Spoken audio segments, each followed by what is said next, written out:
Go. Alright, hold on. This is the best scary story ever. Does he have to be on his knees? Does he have to be on his knees? You Oh yeah. have to do it to Ashley. Oh shit, you're gonna like pop out. Come on. No, it's not. No, you. No, no, Oh yeah. You did that to me. Yeah, it's like a scary. It's a scary story.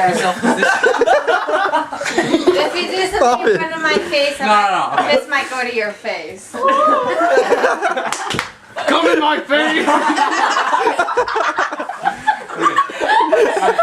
I just want to take that ring off.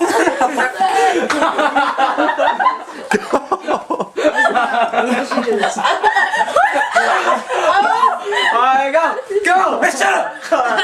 Scary story on! Alright, so there's this girl. There's this guy. And Alright, go. he's like a book nerd. And so he goes to the library, right? And he's looking for books and everything. And then he sees this little girl. She's like sitting at a table. And she's just like staring at him. He's like, okay. So the next day he went to the library.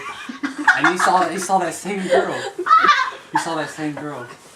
And then she was still staring at him. And he was like, okay. And like 3 weeks later he went to the library again. And she was still there. Like sitting at that same table. So he goes up to her and he's like, are you okay? And she's like, yeah, I'm fine. He's like, are you sure? She's like, well, I have no legs. And he's like, you have no legs, see? Yeah. How's that scary?